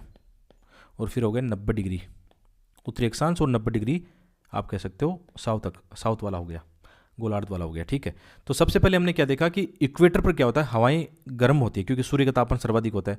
तो यहाँ से क्या करती है, हवाएं गर्म होती है, गर्म होकर ऊपर उठती है, और हमने इसको बना दिया, सोप सीमा भी बना दिया हमने। चलो, गर्म होकर हवाएं ऊपर उठती है, इसी रीजन में सर्वाधिक वर्षा होती है, क्योंकि यहाँ पे सागर भी है, और तापमान गर्म होगा तो वाष्पीकरण होगा, संघनन होगा। सर्वाधिक वर्षा कहाँ पे होती है, इक्वेटर पर होती है। तो हवाएं फिर यहाँ पे गर्म होकर ऊपर उठती है, तो यहाँ कौन सा बेल्ट बनेगा, इक्वेटर पर बनेगा लो प्रेशर बेल्ट। आप कह सकते हो विषुवतीय निम्न दाब क्षेत्र, इसमें लिख भी देना विषुवतीय निम्न दाब क्षेत्र या इक्वेटर लो प्रेशर जोन लिख देना। फिर क्या करती है, हवाएं दोनों तरफ मुड़ती है, ठीक है, जो भी फोर्स लगते हैं उसकी वजह से। फिर क्या करती है, हवाएं नीचे की ओर बैठती है, 30 डिग्री पर बैठेगी। तो जहाँ हवाएं बैठेगी वहाँ क्या बनेगा, उपोषण हाई प्रेशर बेल्ट, उपोषण हाई प्रेशर, ठीक है। सब ट्रॉपिकल आप कह सकते हो इसको, सब ट्रॉपिकल हाई प्रेशर बेल्ट बन रहा है 30 डिग्री के आसपास, यहाँ पे बना हाई प्रेशर, ठीक है। हाई प्रेशर यहाँ बना, और ये सेल कौन सी बनी, हेडली सेल बनी, हेडली। और यहाँ पे क्या होगा, विंड फिर क्या करेगी, उच्च दाब से निम्न दाब क्षेत्र की ओर विंड चलती है, ठीक है, पवनें चलती है। तो इसको आप ऐसे डायग्राम पे दर्शा सकते हो। ये कौन सी है, दक्षिण पूर्वी व्यापारिक पवन है। और यहाँ पे कौन सी है, उत्तरी पूर्वी व्यापारिक पवन है, ठीक है, उत्तरी पूर्वी व्यापारिक पवन है। और यहाँ से फिर क्या करती है, पवनें इस तरफ भी आती है, इस तरफ हाई प्रेशर बनता है, क्योंकि तापमान क्या रहता है, बहुत कम रहता है। तो यहाँ हाई प्रेशर बेल्ट बनता है, दोनों तरफ हाई प्रेशर बेल्ट बनेगा। ध्रुवों पर आपने देखा ना, तापमान बहुत कम होता है, तो हवाएं वैसे क्या होगी, ठंडी होकर भारी होकर नीचे की ओर बैठेगी। तो यहाँ हाई प्रेशर बना। हाई प्रेशर जब यहाँ पे, और यहाँ से फिर लो प्रेशर की ओर, जैसे लो प्रेशर की ओर पूर्वा चलती है और यहाँ पे पछवा चलती है, ठीक है। तो यहाँ कौन सा बना, उपध्रुवीय लो प्रेशर जोन, उपध्रुवीय लो प्रेशर जोन बना यहाँ पे, लो प्रेशर बना, यहाँ हाई प्रेशर बना। तो ऐसे करके 7 बेल्ट पढ़ लिए। और यहाँ पे पछवा ऐसे भी बहती है ना, पछवा, पश्चिम से आने वाली पवन पछवा, पछवा दर्शा दिया। यहाँ पे आप पूर्वा दर्शा दोगे, पूर्व से आने वाली पूर्वा। तो ये विंड सिस्टम आप आराम से इस डायग्राम को बना के आना। देखो ये बन गया ना, आराम से बन सकता है। आप रिवीजन करोगे बार बार, रफ कॉपी में क्या करोगे, ऐसे बनाना आप। और फिर पवनों को दर्शा देना कि यहाँ पे पछवा लिख देना, ठीक है। इस बेल्ट में पछवा लिख दिया, यहाँ पे पछवा है, यहाँ पे पूर्वा है, या ध्रुवीय पवन भी लिख सकते हो, यहाँ पे पूर्वा है, यहाँ पछवा है, ठीक है। ऐसे करके इसको समझना होता है। तो आराम से आप समझ गए। चलते हैं आगे। तो अभी क्या है, ये तो हमने डायग्राम पे समझा। अब यहाँ पे लिखा हुआ है जिनको मैं आराम से आपको बता दूंगा सिंपल लैंग्वेज में। तो पहले क्या है, ये कह रहा है कि भूमध्य रेखा की निम्न दाब पेटी है ना, इक्वेटर लो प्रेशर बेल्ट बनता है। कैसे बनता है ये हमने देखा कि ये भूमध्य रेखा के दोनों तरफ देखें तो 5 डिग्री उत्तरी दक्षिण अक्षांश में पाया जाता है। यहाँ पर वर्ष भर सूर्य किरणें सीधी पड़ती है, तापमान ज़्यादा होता है, वायु दाब कम होगा। क्यों होगा हमने समझ लिया। यहाँ वायुमंडल में जलवाष्प की अधिकता होती है, इसलिए सर्वाधिक वर्षा भी इस बेल्ट में होती है। और हम जानते हैं कि यहाँ पे जो भी बल्ब वगैरह फोर्स होते हैं कैसे काम करते हैं। और सेवनी धाराओं का जन्म होता है। सेवनी धाराएं जो ऊपर उड़ती है, सेवनी धाराओं का जन्म होता है। और यहाँ पे जैसे ये हमारी पृथ्वी है, और आप कह सकते हो 0 डिग्री इसकी बात करें, यहाँ पे 0 डिग्री जो अक्षांश है ना, 0 डिग्री अक्षांश में ये कहता है कि यहाँ पे शांत कटिबंध है। शांत इसलिए है क्योंकि इस 0 से 5 के मध्य क्या होता है, 0 से 5 के मध्य ये होता है कि हवाएं ऊपर की ओर उड़ती है, ठीक है। हमने देखा था ऊपर की ओर उड़ती है। तो इसके अंदर क्या होता है, डोल्ड्रम पेटी भी इसको बोलते हैं, शांत पेटी या डोल्ड्रम, यानी यहाँ उतने चक्रवात वगैरह नहीं आते हैं, ठीक है। इसलिए इसको शांत पेटी भी बोलते हैं 0 से 5 के मध्य। क्योंकि यहाँ तो जो सेवनी धाराएं होती है ऊपर की ओर खड़ी होती है, ऊपर की ओर उड़ती है। तो बीच में क्या होता है, एकदम शांत रहता है मामला, ठीक है। कभी कभी आपने देखा ना कि 0 डिग्री अक्षांश पर यहाँ पे चक्रवात भी नहीं आते हैं। उसके कई रीजन है। यहाँ पे जो कोरियोलिस फोर्स है वो भी बहुत कम है, और इसके अलावा सेवनी धाराएं खड़ी होकर ऊपर उड़ती है, ठीक है। तो ये हो गया आपका भूमध्य रेखा की निम्न दाब पेटी हो गई आपकी पहली वाली, जो हमने डायग्राम पे समझी थी। एज इट इज उसी कहानी को यहाँ दर्शा देना। दूसरा क्या हुआ, उपोष्णीय उच्च दाब पेटी। अब ये 30 से 35 डिग्री दोनों तरफ, ये कैसे बनी। अभी हमने क्या देखा कि जो हवाएं घूम के ऊपर से आती है नीचे बैठती है, इसलिए हाई प्रेशर दाब बनता है। देखो यहाँ पर प्राय क्या होता है, उच्च तापमान होता है क्योंकि ऊपर बादल भी नहीं होते हैं, और उच्च वायु दाब भी होता है क्योंकि हवाएं नीचे की ओर बैठती है, मेघ रहित होता है, यानी हवाएं शुष्क होती है, तो बादल कहाँ से बनेंगे। इसीलिए क्या होता है, इस पेटी में क्या होता है, विश्व के सभी जो मरुस्थल होते हैं, उष्ण जो मरुस्थल आप कह सकते हो, महाद्वीपों के पश्चिमी भाग पर होते हैं, महाद्वीपों के पश्चिम किनारों पर होते हैं। जैसे हम एग्जाम्पल देखें कि जैसे आप ये कह सकते हो अफ्रीका महाद्वीप का आप एग्जाम्पल देखना, ठीक है। तो यहाँ पे मरुस्थल कहाँ पे है, पश्चिमी पार्ट में जो सहारा मरुस्थल है। इसी तरह दक्षिणी अमेरिका में हम देखते हैं जो अटाकामा मरुस्थल है, महाद्वीप के पश्चिमी पार्ट पर है। ऐसा क्यों है, क्योंकि जो ट्रेड विंड होती है ना, सबसे पहले इस पार्ट पे आके टकराती है ना, इस पार्ट पे आके ट्रेड विंड टकरा रही है। तो वर्षा कहाँ पे होगी, इसके पूर्वी पार्ट पे ज़्यादा होगी। जैसे जैसे हवाएं आगे होगी बढ़ेगी तो हवाएं क्या हो रही है, शुष्क हो रही है। तो लास्ट में जाते जाते क्या होता है, हवाएं वर्षा की मात्रा 20 से 25 सेंटीमीटर बचती है। तो महाद्वीप का पश्चिमी भाग जो ट्रेड विंड आ रही है क्या हो रही है, अच्छा ये किस बेल्ट में, उपोष्ण बेल्ट में भी है। आप देखोगे उपोष्ण बेल्ट में भी है, करक और मकर वाले बेल्ट में भी है, क्योंकि वहाँ पे क्या है, हाई प्रेशर बन रहा है, बादल भी नहीं है, ऊपर वर्षा भी नहीं होती, और साथ में जो पवन है, ट्रेड विंड्स है, वो भी लास्ट में पहुँचती है। तो 2 बड़े कारण हो गए। वैसे है ना, ऐसा क्वेश्चन जब भी आता है ना कि मान लो ये क्वेश्चन आ गया कि अधिकांश जो मरुस्थल है, जो ट्रॉपिकल आप कह सकते हो डेजर्ट जो है, 0 से 30-35 के मध्य जो डेजर्ट महाद्वीपों के पश्चिमी भाग में क्यों होते हैं, इसके आप 3 कारण बता देना। पहला कारण क्या है, एक तो हाई प्रेशर बेल्ट है। हाई प्रेशर बेल्ट में क्या होते हैं, बादल नहीं बनते हैं, तापमान ज़्यादा होता है, यानी वाष्पीकरण की दर ज़्यादा है। दूसरा क्या बताओगे, जो हमारी व्यापारिक पवनें आप कह सकते हो, व्यापारिक जो पवनें हैं, व्यापारिक पवनें यहाँ अंतिम पहुँचती है। तो अंतिम में पहुँचेगी तो वर्षा कितनी, 20 से 25 सेंटीमीटर, ठीक है। तीसरा क्या है, कभी कभी उस तट के किनारे पर गर्म जलधारा भी हो सकती है, गर्म नहीं, मतलब ठंडी जलधारा हो सकती है। ठंडी जलधारा के कारण क्या होगा, फिर वो वाष्पीकरण नहीं होगा। तो आप देखना, अब जब नोटिस करेंगे इस चीज़ की ओर ना, 3 बड़े कारण नजर आते हैं। जब आप एनसीईआरटी देखोगे 3 बड़े कारण हमने देख लिए। जैसे हम एग्जाम्पल देखते हैं कि जैसे अफ्रीका महाद्वीप है ना, अफ्रीका महाद्वीप का एग्जाम्पल लेते हैं, तो इसमें ये प्रैक्टिकल डालते हैं। तो सारा का मरुस्थल कहाँ पे, उपोष्ण हाई प्रेशर बेल्ट में, ठीक है। दूसरा क्या, ट्रेड विंड यहाँ पे लास्ट में पहुँच रही है। 2 कारण हो गए, पहला कारण हाई प्रेशर, दूसरा कारण ट्रेड विंड लास्ट में। और फिर क्या होता है, महाद्वीप का जो पश्चिमी पार्ट है, यहाँ पे आप कौन सी धारा होनी चाहिए, ठंडी जलधारा होनी चाहिए। ठंडी जलधारा आप देखोगे ऊपर से भी एक कौन सी जलधारा आती है, नाम अभी भूल रहा हूँ मैं। तो ठंडी जलधारा के कारण क्या होता है, वाष्पीकरण वगैरह नहीं होता है। तो भी ये भी एक बड़ा रीजन है। तो 3 रीजन हमने यहाँ पे देख लिए, मरुस्थल बनने के 3 रीजन हो गए, ठीक है। ठंडी जलधारा वाला उतना इफेक्टिव नहीं है। 2 बड़े रीजन आपने देख लिए, जो मेन रीजन है यहाँ पे हमने अभी डिस्कशन कर लिया है, तो इसको भी आप देखना। तो इस प्रकार क्या हो गया, उपोषण जो उच्च दाब पेटी उसको हमने समझ लिया, ठीक है। आगे क्या है, एक होती है उपध्रुवी निम्न दाब पेटी, ठीक है, उपध्रुवीय निम्न दाब पेटी। तो यहाँ पे क्या है, मतलब विशेषकर कैसे बना, जो हमने अभी देखा था, पृथ्वी के घूर्णन के कारण ये बनती है, डायनेमिक रीजन की वजह से बनती है, जहाँ पर क्या होता है दोनों तरफ से, एक तरफ से पछवा आती है, ऊपर से पूर्व आती है, उसके कारण ये पेटी बनती है। ठीक है, लो प्रेशर बेल्ट यहाँ पे बनता है। इसके अलावा आप कह सकते हो दूसरा रीजन, जो कह सकते हो ध्रुवीय उच्च दाब पेटी कह सकते हो। तो ध्रुवीय उच्च दाब पेटी का बनने का कारण क्या है कि वहाँ पे तापमान बहुत कम है, हवाएं भारी होकर ठंडी होकर नीचे की तरफ बैठती है। ठीक है, यही इसका बड़ा रीजन है जो हमने समझा। लाइन बाय लाइन पढ़ने की आवश्यकता नहीं, वो आप रिविजन करो तब समझ लेना। ठीक है, आगे बढ़ते हैं। अब आते हैं पवनों पर। हमने प्रेशर बेल्ट देख लिए, 7 प्रेशर बेल्ट देख लिए। यदि प्रेशर बेल्ट समझ लिया, डायग्राम समझ लिया, तो आपको विंड सिस्टम भी समझ में आएगा। तो पवनों को मतलब क्या है, आप कह सकते हो हॉरिजेंटली जो मूविंग करती है एयर, उसको हम क्या बोलते हैं, विंड बोलते हैं। ठीक है, क्षैतिज रूप से गतिशील वायु को हम क्या बोलते हैं, पवन बोलते हैं। तो पवनें क्या करती हैं, उच्च दाब से यानी हाई प्रेशर बेल्ट से कहाँ जाती है, लो प्रेशर बेल्ट की ओर बहती है। ठीक है, और इनका काम क्या है, जो भी वायुमंडल में तापमान और वायुदाब की जो विषमताएं हैं उनका संतुलन करने का काम करती है। विंड का यही काम है कि ठंडा गर्म आपस में मिक्स करना। ठीक है, ऐसा काम इसका पवन का रहता है। और अब कई बार हम पवनें पढ़ते हैं, तो पवनों का नामकरण कैसे होता है, ये बहुत ज़रूरी है। तो पवनों का नामकरण बेसिकली होता है कहाँ से आ रही है, किस दिशा से आ रही है। ठीक है, किस दिशा से आ रही है उसको हम नाम देंगे, उसी का नाम देंगे। जैसे अभी हम देखने वाले हैं, तो उनकी दिशा के हिसाब से उनको नाम रखते हैं। जैसे पछवा नाम क्यों है, पश्चिम से आ रही है। पूर्वा नाम क्यों है, क्योंकि पूर्व से आ रही है, जहाँ पर आप खड़े हो उस किस दिशा से आ रही है। ठीक है, तो यदि हम पवनों का क्लासिफिकेशन देखें, तो उसमें 3 प्रकार पवनों के माने जाते हैं। एक है स्थायी पवने। स्थायी पवने 3 पवने हैं। कौन कौन सी, जो अभी हमने देखा, एक तो व्यापारिक पवने, पछवा पवने और पूर्वा। 3 क्या है, ये परमानेंट है, जो हमेशा बहती रहती है। ठीक है, और विश्व के जो भी जलवायु है, जलवायु बेल्ट बनते हैं, जलवायु प्रदेश बनते हैं, वो किन कारण बनते हैं, इन स्थायी पवनों की वजह से बनते हैं। आपने देखा विश्व के मैप पर आप कभी पढ़ते हो तो एनसीईआरटी किताबों में बहुत ही अच्छे से समझाएगी। आप 6 से लेकर 12 तक एनसीईआरटी किताबें पढ़ा करो, छोड़ा करो मत। कई बच्चे पूछते हैं कि सर केवल 11 12 की पढ़ लें, ऐसा नहीं है। 6 7 8 के अंदर जो इन्फॉर्मेशन नॉलेज है ना, वो 11 12 में नहीं मिलेगा। ठीक है, तो सभी एनसीईआरटी किताबें पढ़ा करो। मैंने एक वीडियो भी बनाया था आपको कौन सी किताबें पढ़नी है, तो उस हिसाब से पढ़ना चाहिए।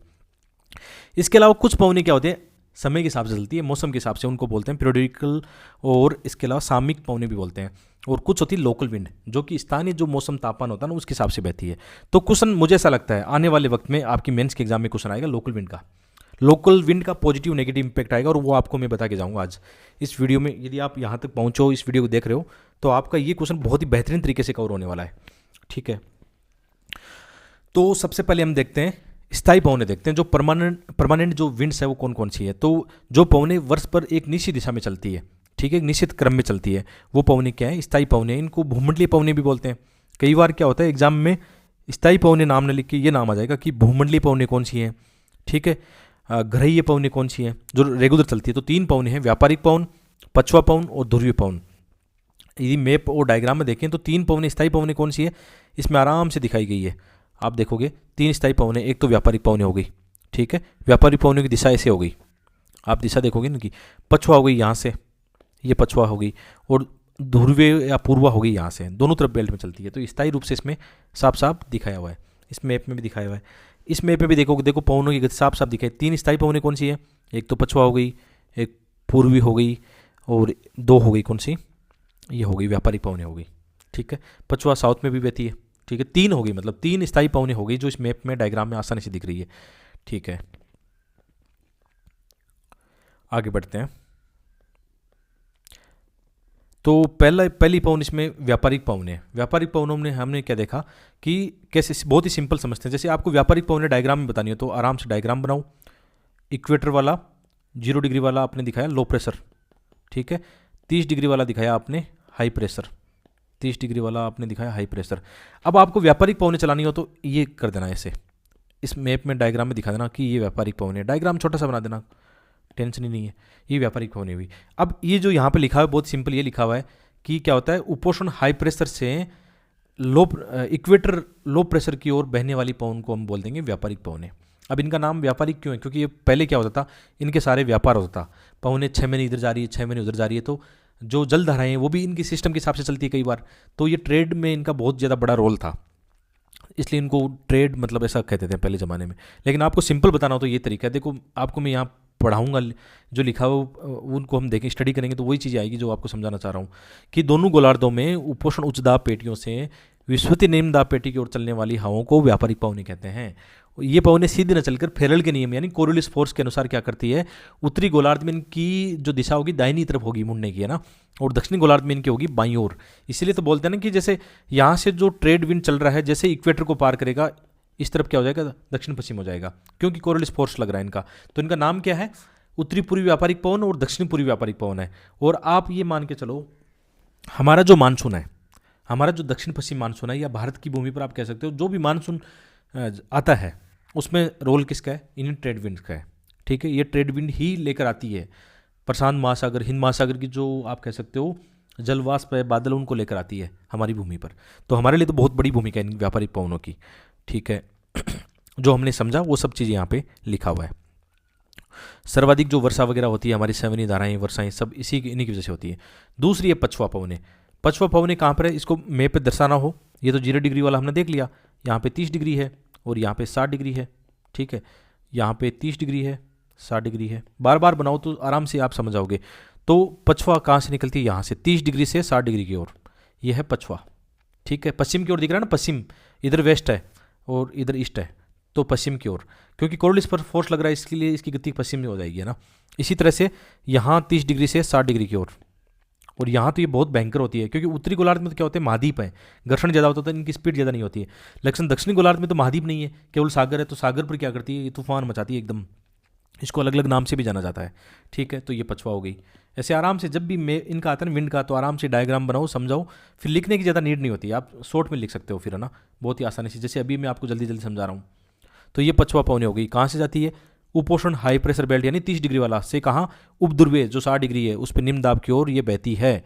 पवनों को पछुआ क्यों कहते हैं, क्योंकि इनकी गति दिशा कैसी होती है, ऐसा लगता है मतलब पश्चिम से आ रही है। ठीक है, और ये दोनों तरफ आती है। उत्तरी गोलार्ध में स्थलखंड ज़्यादा होता है, इसलिए क्या होता है, घर्षण वगैरह ज़्यादा होता है, तो वहाँ पर उतना स्पष्ट इसका प्रभाव नहीं दिखता। लेकिन दक्षिण गोलार्ध में क्या होता है, घर्षण कम है, तो महासागरों पर क्या करती है, तूफान मचाती है, जैसे इनकी स्पीड बढ़ जाती है, तो इनको अलग अलग नामों से जाना जाता है। जैसे 40 से 50 डिग्री साउथ में इनको नाम अलग अलग नाम से, जैसे इनको गरजती 40, है ना, और 50 डिग्री दक्षिण शास्त्र में इनको कहते हैं भयंकर 50, मतलब ये बहुत ही भयंकर आप कह सकते हो, सागर पर तूफान मचाती है। ठीक है, 60 डिग्री पर इसको अलग नाम से जाना जाता है। तो पछुआ आप समझ गए। ठीक है, इसी तरह से आगे बढ़ते हैं। ध्रुवीय पवनें, ये भी इंपॉर्टेंट पवनें, जैसे ध्रुवीय पवनों का डायग्राम बनाना हो तो वही 0 डिग्री, 30 डिग्री, 60 डिग्री। ठीक है, 30 डिग्री, 60 डिग्री और 90 डिग्री ऊपर है, 90 डिग्री से 60 डिग्री की ओर, मतलब इनकी गति क्यों होती है। अब देखो, ये ध्रुवों से यूं चलती है ना, लेकिन कोरियोलिस फोर्स लगेगा दाईं ओर मुड़ेगी, तो इनकी गति कैसे हो जाएगी, ऐसे पूर्व की ओर हो जाएगी, मतलब लास्ट में से लगेगा पूर्व से आ रही है, इधर भी मतलब पूर्व से आ रही है, ऐसा लगेगा, है ना। तो यहाँ पे आप एक चीज़ नोटिस करना, यहाँ पे ठंडी जो पूर्व आ रही है, गर्म पछुआ आ रही है, गर्म पछुआ इस तरफ से आती है, सॉरी, पछुआ आ रही है, इस तरफ से नहीं आती, गलत दिशा मत दिखाना कभी भी, है ना, इस तरफ से यहाँ पे यूँ आ रही है। तो इस बेल्ट में देखना, इसमें भी बेल्ट में भी वाताग्रह बनते हैं, फ्रंट बनते हैं, और आप कह सकते हो जो टेम्परेट या समशीतोष्ण चक्रवात आते हैं वो किस बेल्ट में होते हैं, 60 डिग्री के आसपास होते हैं, जहाँ पर गर्म पछुआ ठंडी पूर्वा आपस में मिलती है, वहाँ बनते हैं वाताग्रह, फ्रंट बनते हैं। ठीक है, ये छोटी छोटी चीज़ें समझ गए तो काम बन जाएगा आपका, फिर एनसीईआरटी पढ़ोगे और चीज़ें समझ में आएगी। तो ये हो गई आपकी ध्रुवीय पवनें, और ध्रुवीय पवनों की वजह से आप क्या होता है, जो पोलर वोर्टिक्स आते हैं ये सब इन्हीं के कारण होता है, और इनसे क्या क्या होता है, अमेरिका और कनाडा काफ़ी इनसे प्रभावित होते हैं। ठीक है, उत्तरी गोलार्ध में बहुत ज़्यादा तेज़ी से ध्रुवीय पवनों का यहाँ पे अनुभव किया जाता है। जब उत्तर की ओर से आ रही है, ध्रुव से आ रही है, तो पवनें कैसी होगी, बहुत ज़्यादा ठंडी होगी, तापमान गिरा देगी। ठीक है, ये इनकी विशेषताएं हैं। इसके अलावा कुछ पवनें क्या होती है, सामयिक होती है, मतलब ये क्या करती है, मौसमी होती है, इनको मौसम के हिसाब से कह सकते हैं, कई बार दिन में चलती है, रात में चलती है। ठीक है, सामयिक पवनें होती हैं। तो ये क्या करती है, एक तरह से मौसम के अनुसार ही चलती रहती है, एक बहुत ही कम समय के लिए चलती है। जैसे पहली है मानसूनी पवनें। हालांकि जो मानसून पवनें है ना, मानसून पवनें किसका पार्ट है, ये एक तरह से हम कह सकते हैं जो हमारी ट्रेड विंड है उन्हीं का एक पार्ट है, उन्हीं के साथ ये मूवमेंट करती रहती है।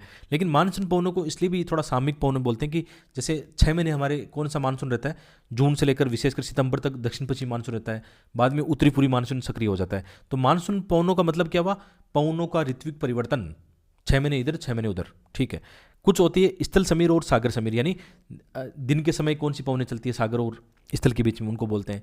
इसके अलावा होती है पर्वत समीर और घाटी समीर। मुझे ऐसा लगता है कभी कभी इनका भी क्वेश्चन आ सकता है, जो स्थल समीर और पर्वत समीर, इनका बड़ा रोल होता है, प्रैक्टिकल रोल होता है। कैसे रोल होता है, जो स्थल और सागरीय समीर होती है ना, ये जो तटीय क्षेत्र है उनकी जलवायु सम बनाती है, मतलब वहाँ की ऐसी मतलब सुहावना मौसम रहता है, उनका उनके लिए जिम्मेदार कौन है? ये पवने हैं, मतलब बहुत ही प्रैक्टिकल है। इसके अलावा कभी आपने घाटी और पर्वत समीर देखा होगा। जो पर्वतीय क्षेत्र है वहाँ का जो एग्रीकल्चर है ना, वो इस पर डिपेंड करता है, क्योंकि कभी कभी क्या होता है, पर्वतों में जो पाला पड़ता है, बर्फ गिरती है, या कभी कभी मतलब अजीब सा मौसम रहता है, ठीक है, तो उसके अंदर इनका बड़ा रोल होता है, वो अभी हम देख लेंगे, ठीक है। तो पहला कौन सा है? मानसूनी पवने। मानसूनी पवनों का मतलब क्या हो गया? ऋतु परिवर्तन। और ये प्रीलिम्स एग्जाम में कैसे क्वेश्चन आए, ठीक है।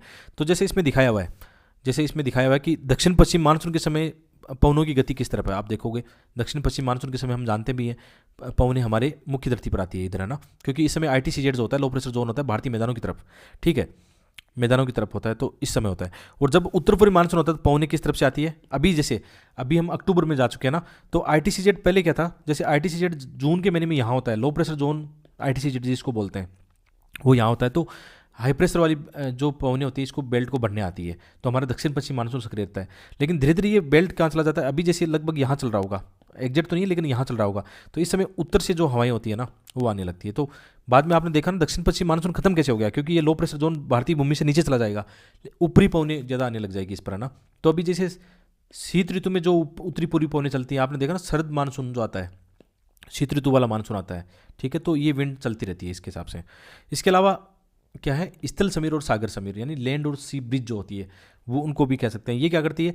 ये एक तरह से 24 घंटे में 2 बार चलती है, मतलब 12 घंटे स्थल से, 12 घंटे जल से, मतलब ऐसे चलती है। और इनका सबसे बड़ा रीजन है गर्म होने की प्रक्रिया। दिन के समय आपने देखा स्थल पार्ट अधिक गर्म होता है, जैसे इसको समझे हम नॉर्मली समझें, इस डायग्राम में समझ लेना, फिर पढ़ने की नीड नहीं है। जैसे यहाँ पे लिखा हुआ है दिन, लिखा हुआ है दिन के समय, हम जानते हैं दिन के समय जो सूर्य का तापमान हमारी जो भूमि पर आता है या जल पे भी आता है, तो स्थल जल्दी ही गर्म होता है, जल्दी ठंडा होता है, आपने देखा होगा। तो जब स्थल जल्दी गर्म होता है, तापमान ज़्यादा होता है, तो गर्म होता है, तो यहाँ प्रेशर क्या बनेगा? बताओ प्रेशर कौन सा बनता है? जहाँ पे गर्म ज़्यादा होगा तो प्रेशर लो प्रेशर ही बनेगा ना। तो यहाँ पे स्थल पर क्या बनेगा? लो प्रेशर, क्योंकि दिन के समय तापमान ज़्यादा है और यहाँ बन रहा है हाई प्रेशर। तो दिन के समय क्या होगा? दिन के समय सागरीय पवनी चलेगी, सागरीय समीर चलेगी इधर स्थल की ओर। इसी समय रात को क्या होगा? रात के समय फिर ये क्या होता है, यहाँ पे पार्थिव विकिरण मतलब होता है, तो स्थल बहुत जल्दी ठंडा होने लगता है। ठंडा होगा तो हाई प्रेशर बनेगा, हाई प्रेशर बनेगा, और यहाँ पे बनेगा लो प्रेशर इसकी तुलना में। तो आप कह सकते हो रात के समय ये जो होती है कूल लैंड ब्रिज, आप कह सकते हो सागर की ओर चलती है। समझ गए ना? ये किसके कारण हुआ? सारा का सारा गेम है लो प्रेशर और हाई प्रेशर और तापमान का गेम है। जैसे यहाँ लिखा भी है, इसको देख लेते हैं, थोड़ा सा पढ़ लेते हैं। जैसे जो स्थल समीर होती है, लैंड जो ब्रिज होती है, क्या होता है, कैसे चलती है? रात्रि के समय क्या होता है, स्थलीय भाग में जल की अपेक्षा तीव्र गति से क्या होता है, पार्थिव विकिरण होने से ऊष्मा का ह्रास होता है, जिससे स्थलीय भाग में क्या होता है, जल की अपेक्षा शीघ्र ठंडा हो जाता है। और इसके कारण क्या होता है, स्थलीय भाग पर उच्च दाब बनता है और सागरों पर बनेगा निम्न दाब क्षेत्र बनेगा। और इसके कारण क्या होगा, स्थलीय भाग से सागर की ओर हवाएं चलने लगती है, जिन्हें क्या कहते हैं हम, स्थलीय समीर कहते हैं। और ये हवाएं शुष्क होती है, क्योंकि कहाँ से आ रही है? स्थल से आ रही है। अभी ये जल से आ रही होती तो क्या होती है, इनमें आर्द्रता होता, अदरवाइज स्थल से आ रही है तो शुष्क हवाएं हैं। और शुष्क हवाओं से क्या होता है, आपने देखो तटीय क्षेत्रों में क्या होता है, नमी ज़्यादा होती है, लेकिन जैसे ही धरातल से थोड़ी सी हवाएं चलती हैं, शुष्क हवाएं, तो कहीं ना कहीं वो नमी जो है उनको सही करती है, तो वहाँ पे क्या होता है, मौसम सुहावना होने लगता है।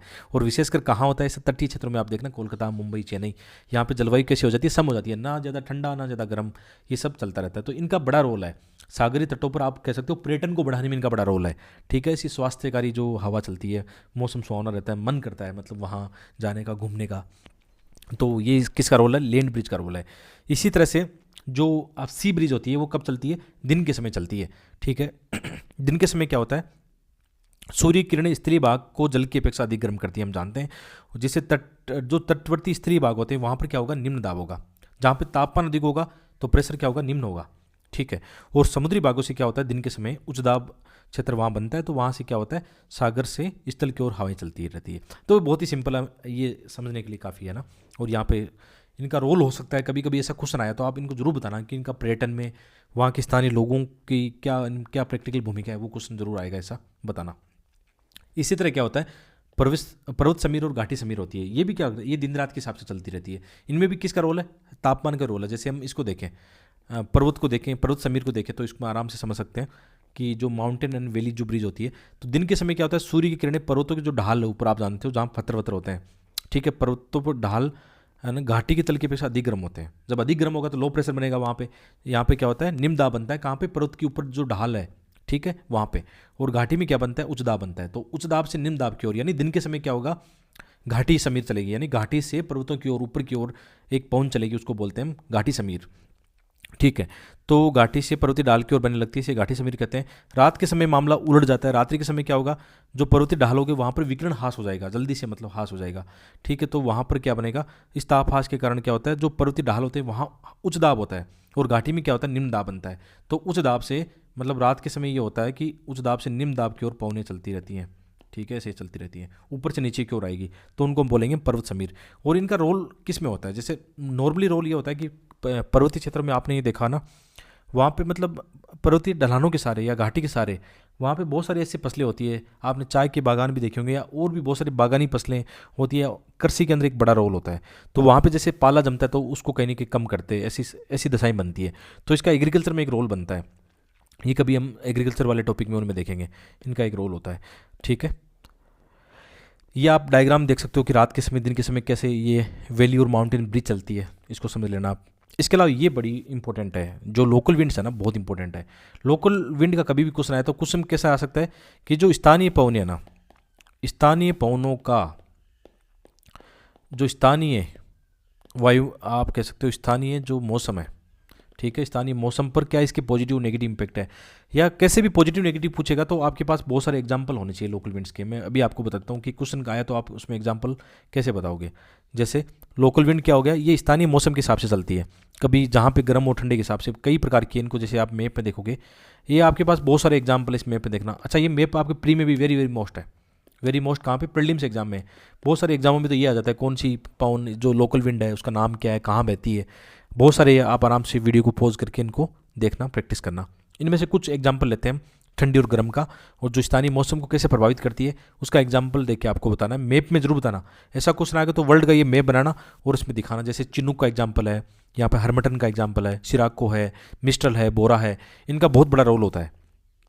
ठीक है, जैसे पहले हम चिनूक लेते हैं, चिनूक पवन का लेते हैं एग्जाम्पल, कि ये क्या करती है, पर्वतीय ढालों के सारे चलने वाली गर्म और शुष्क पवन है। जैसे ये पर्वत है ना, तो ये यहाँ से चल रही है, जैसे गर्म और शुष्क पवन है, और यहाँ पे मानो बर्फ जमी हुई है। ठीक है, पर्वतों में बर्फ जमी है, तो जैसे गर्म आती है तो यहाँ पे बर्फ पिघला देगी, बर्फ पिघला देगी तो पानी कहाँ आएगा, यहाँ घाटी वाले मैदानी क्षेत्रों में, यहाँ पे घास उग जाएगी। तो चिनूक का कितना बड़ा रोल हुआ। ठीक है, यदि चिनूक नहीं चलती तो यहाँ बर्फ जमी रहती, यहाँ घास के मैदान कहाँ से आते, और ये एग्जाम्पल कहाँ पे है, अमेरिका के जो प्रेरी घास के मैदान है वहाँ पे। इसका मतलब चिनूक जो लोकल विंड है उसका वहाँ की इकोनॉमी में कितना बड़ा योगदान है, ये एग्जाम्पल देके बताओगे। ये एग्जाम्पल देके बताओगे कैसे, इसको देखते हैं।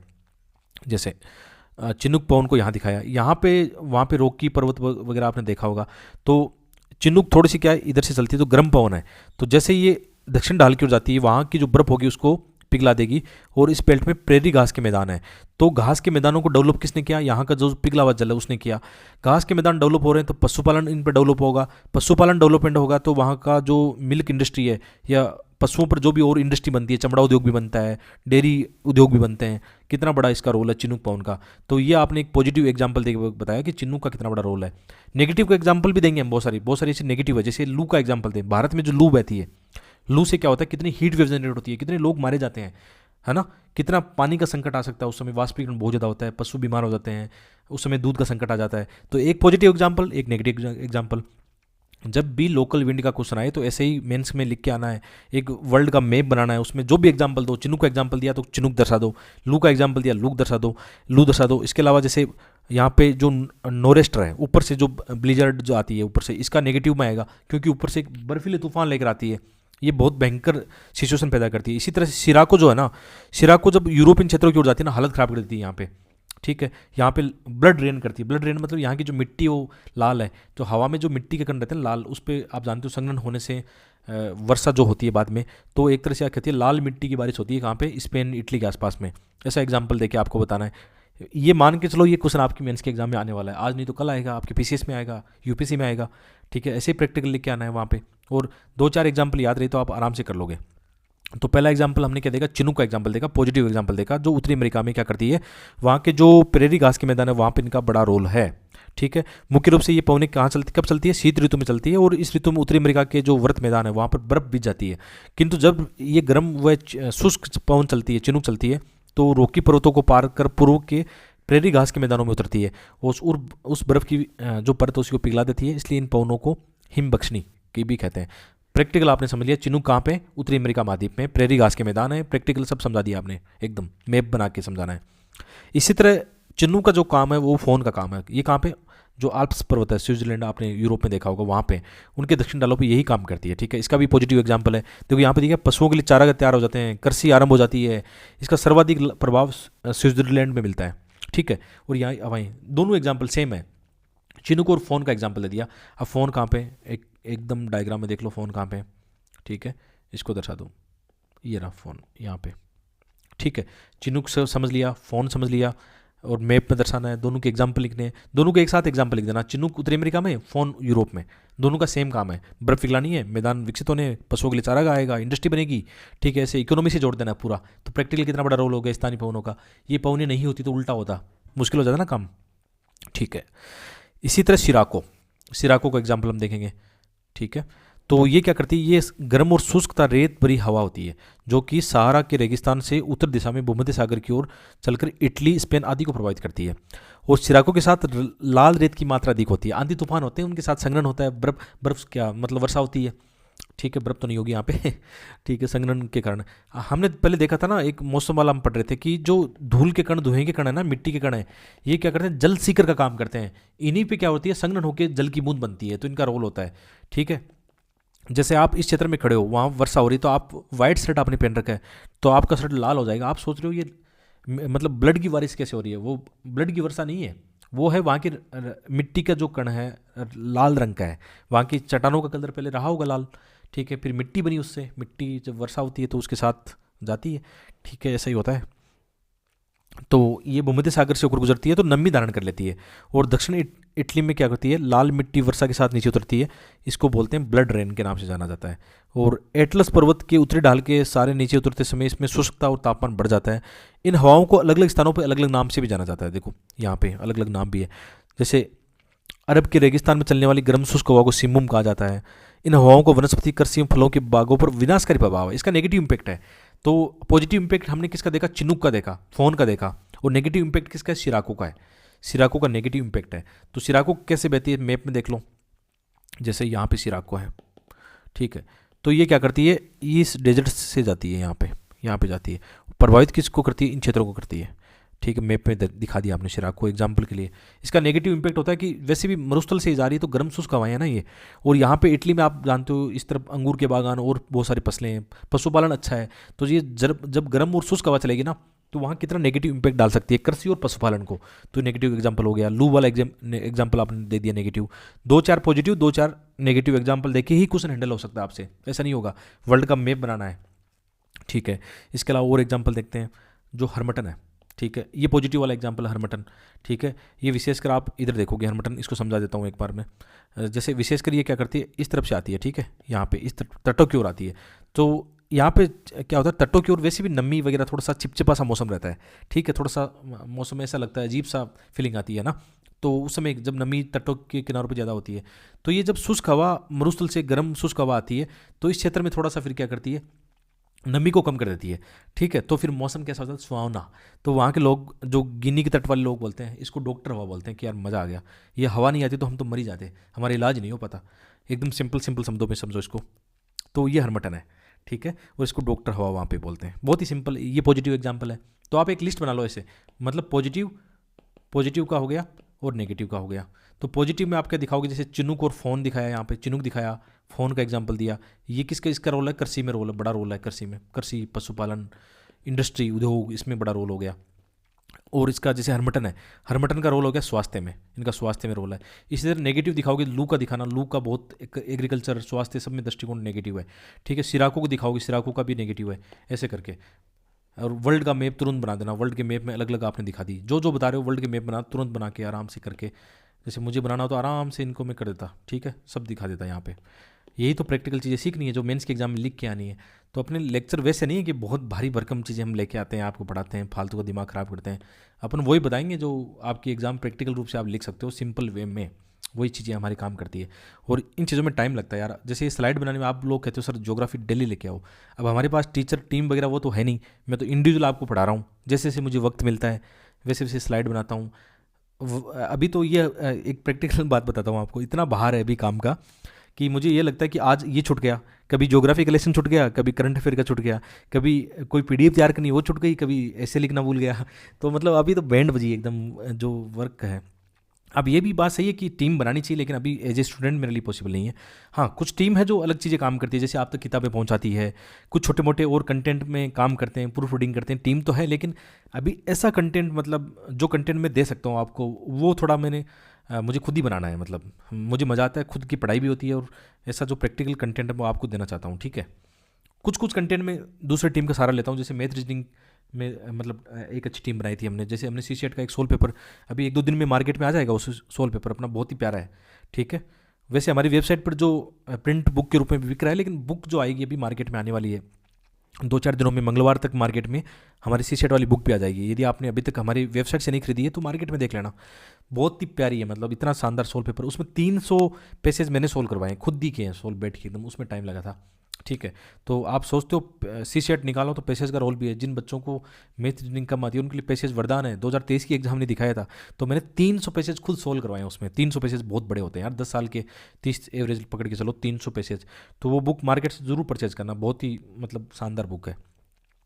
इसी तरह मिस्टल है, सब ये पढ़ेंगे नहीं, अब आप आराम से एग्जाम्पल देख लेना इनके। ब्लिजर्ड है, कहाँ कहाँ इनका रोल होता है, लू का एग्जाम्पल है। और लास्ट में ये है कि साइंस और टेक की आप जरूर परचेज करना, अपनी वेबसाइट पे विजिट करना, पीडीएफ। और आपको बुक चाहिए ना, फोटोकॉपी मत निकलाना यार, फोटोकॉपी खराब हो जाएगी, कोई मतलब नहीं रहेगा। हमने इसमें रंगीन डायग्राम लगाए हैं, फोटोकॉपी मत निकलवाना इसकी, मेरा एक रिक्वेस्ट होगा आपसे, कोई फ़ायदा नहीं है। या तो पीडीएफ पढ़ो, लैपटॉप मोबाइल में पढ़ो, या फिर इसकी इंतजार करो महीने 2 महीने में बुक आ जाए। कोशिश करेंगे रंगीन बुक निकालें इसकी, अभी बात चल रही पब्लिकेशन से, है ना। तो प्रिंट बुक आ जाए। यदि पीडीएफ नहीं लेना तो बुक लेना बाद में, ठीक है। बाद में ये मत बोला सर आपने बोला नहीं कि बुक भी आएगी, इसकी बुक आएगी, बिल्कुल आएगी, ठीक है। और साथ में हमारी ये बुक जरूर, अभी आपने नहीं ली है जीएस सोल पेपर की, और सी सेट का ये सब चल रहा है अभी, है ना। और भी बहुत सारी किताबें हमारी वेबसाइट पर मिल जाएगी। तो ऐसे आज का ये लेसन हुआ।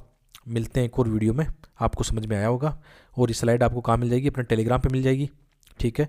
आप हमारे टेलीग्राम पे जुड़ जाओ आराम से, अपने टेलीग्राम का ये लिंक यहाँ पे दिया हुआ है। ट्विटर के अलावा आप इंस्टाग्राम पे भी हमें फॉलो कर सकते हो। बहुत बहुत धन्यवाद।